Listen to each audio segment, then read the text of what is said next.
Alléluia, Alléluia, Alléluia. Alléluia, Alléluia, Alléluia. Alléluia, Alléluia, Alléluia. Alléluia, Alléluia, Alléluia. Le Christ a pris nos souffrances, il a porté nos maladies. Alléluia, Alléluia, Alléluia. Alléluia, Alléluia, Alléluia. Le Seigneur soit avec vous. Évangile de Jésus-Christ selon saint Marc. En ce temps-là, Jésus regagna en barque l'autre rive, et une grande foule s'assembla autour de lui.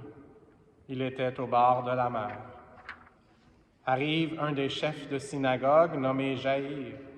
Voyant Jésus, il tombe à ses pieds et le supplie instamment. « Ma fille, encore si jeune, est à la dernière extrémité. Viens lui imposer les mains pour qu'elle soit sauvée et qu'elle vive. » Jésus partit avec lui, et la foule qui le suivait était si nombreuse qu'elle l'écrasait. Or, une femme qui avait des pertes de sang depuis 12 ans, elle avait beaucoup souffert du traitement de nombreux médecins, et elle avait dépensé tous ses biens sans avoir la moindre amélioration. Au contraire, son état avait plutôt empiré. Cette femme donc, ayant appris ce qu'on disait de Jésus, vint par derrière dans la foule et toucha son vêtement.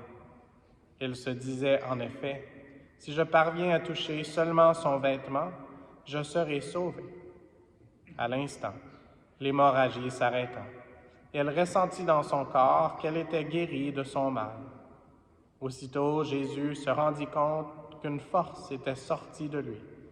Il se retourna dans la foule et il demandait, « Qui a touché mes vêtements? » Ses disciples lui répondirent, « Tu vois bien la foule qui t'écrase et tu demandes, « Qui m'a touché? » Mais lui regardait tout autour pour voir celle qui avait fait cela. Alors la femme, saisie de crainte et toute tremblante, sachant ce qui lui était arrivé, vint se jeter à ses pieds et lui dit toute la vérité. Jésus lui dit alors, « Ma fille, ta foi t'a sauvée. Va en paix et sois guérie de ton mal. » Comme il parlait encore, des gens arrivent de la maison de Jaïr, le chef de synagogue, pour dire à celui-ci, « Ta fille vient de mourir. À quoi bon déranger encore le Maître? » Jésus, surprenant ces mots, dit au chef de synagogue, « Ne crains pas, crois seulement. » Il ne laissa personne l'accompagner, sauf Pierre, Jacques et Jean, le frère de Jacques. Ils arrivent à la maison du chef de synagogue. Jésus voit l'agitation et des gens qui pleurent et poussent de grands cris. Il entre et leur dit, « Pourquoi cette agitation et ces pleurs? L'enfant n'est pas morte, elle dort. » Mais on se moquait de lui. Alors il met tout le monde dehors, prend avec lui le père et la mère de l'enfant et ceux qui étaient avec lui. Puis il pénètre là où reposait l'enfant. Il saisit la main de l'enfant et lui dit, « Talitha cum », ce qui signifie, « Jeune fille, je te le dis, lève-toi. » Aussitôt la jeune fille se leva et se mit à marcher. Elle avait en effet 12 ans. Ils furent frappés d'une grande stupeur, et Jésus leur ordonna fermement de ne le faire savoir à personne. Puis il leur dit de la faire manger. Acclamons la parole de Dieu.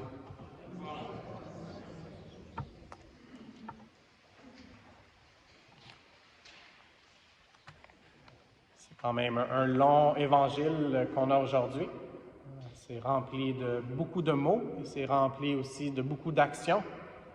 On voit Jésus qui fait son travail. On est dans l'évangile de Marc toute l'année. Et donc, il y a quelques jours, plusieurs fois en fait, mais même hier, Jésus délivrait quelqu'un d'esprit impur, donc un possédé qui avait légion. Et aujourd'hui, ce sont des guérisons plus physiques qu'il fait. Et puis, je n'avais pas pensé, mais quand on a entendu la première lecture, certains des mots qu'on a entendus ont résonné dans mon cœur. Et puis, David était un roi. Les gens attendaient un nouveau roi. Puis Jésus, on sait qu'il est nous-mêmes le roi de l'univers. Et on l'a ici dans la belle statue au centre de notre Église. Mais donc, David, pour son fils, il avait de la compassion. Et Jésus a cette compassion-là d'une façon encore plus parfaite. On a entendu, le roi était dans l'affliction à cause de son fils. Et aujourd'hui, on peut voir le père qui était dans l'affliction, le père Jaïr, le chef de la synagogue à cause de sa fille, mais Jésus aussi, qui participe dans cette parole que j'aime beaucoup, une de mes préférées, dans la compassion, et qui prend sur lui les souffrances, comme on l'a chanté dans le Alléluia. Le Christ a pris nos souffrances, il a porté nos maladies. Et donc le Seigneur veut faire ça au niveau spirituel et aussi au niveau physique. Donc il veut, notre commandement, c'est de l'aimer de tout cœur, de tout esprit, de toute notre force, incluant avec notre corps. Et donc le Seigneur veut nous aider, il veut rendre ça possible. Donc c'est pour ça qu'il veut nous guérir, qu'il veut nous libérer pour qu'on soit remplis de la vie et cette vie en abondance. Et donc juste quelques paroles aujourd'hui dans ces deux histoires de guérison. Une qui est même plus qu'une guérison, parce que la personne, elle était morte, même si Jésus a utilisé un langage en disant qu'elle dormait. C'était pas une façon de dormir où elle pouvait ronfler. Elle était vraiment morte. Et Jésus l'a fait se lever. Mais au départ, Jaïr vient et il demande au Seigneur de l'aider. Il dit, « Ma fille, encore si jeune, est à la dernière extrémité. » Et ça m'a fait penser à un des sacrements, une forme de donner le sacrement des malades, où on peut donner aussi ce qu'on appelle le viatique. Donc, c'est la communion. Souvent, on sait que ça va être la dernière communion de la personne pour qu'elle puisse aller. Et dans le mot viatique, ça veut dire en chemin. Et donc, on prie pour que la personne puisse retrouver la guérison complète, quand on pense qu'au niveau physique, il n'y a pas beaucoup de chance, mais la guérison totale qui se fait quand on rencontre le Seigneur face à face au ciel. Et donc, c'est une étape importante pour faire des pas sur le chemin avant de rencontrer celui qui est le chemin, la vérité et la vie, le Seigneur Jésus. Et donc, la dernière extrémité, ça m'a fait penser à ça.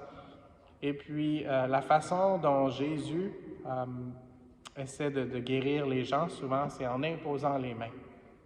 Et donc, aujourd'hui, c'est par le toucher aussi qu'on voit que la femme qui souffrait d'hémorragie a été guérie.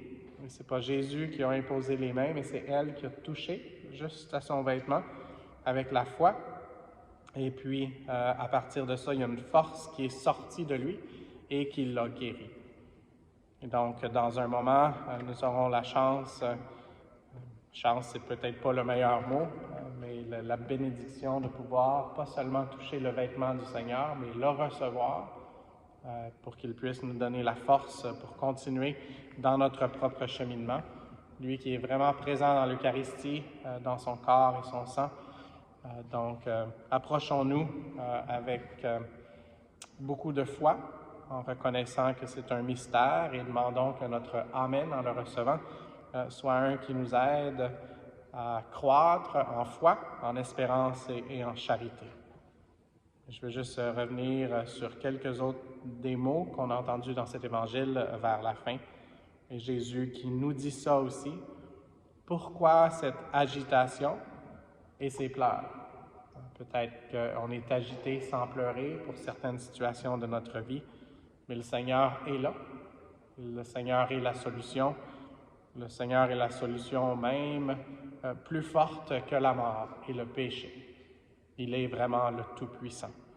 Donc, c'est pour ça, un peu comme en écho à ce qu'on a entendu dans les lectures de cette semaine, de Corinthiens, entre autres, On ne devrait pas avoir l'anxiété, mais amener ça au Seigneur pour qu'il nous donne la paix que seul lui peut donner. Et puis, le Seigneur veut, et la dernière parole de cet évangile aujourd'hui, c'est « il leur dit de la faire manger ». Donc, il veut nous faire manger dans quelques instants. Donc, préparons-nous à le recevoir, pas seulement dans notre estomac, mais surtout dans notre cœur, pour qu'on puisse être transformé aussi, qu'on puisse être guéri, qu'on puisse avoir le dynamisme de l'Esprit Saint, un peu comme la dynamite, pour pouvoir pas seulement recevoir la bonne nouvelle, mais la partager.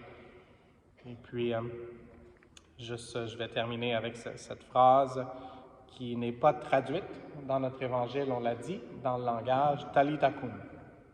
Puis on la traduit ensuite, puis c'est quand même une phrase assez courte, mais la traduire en français, ça prend beaucoup de mots.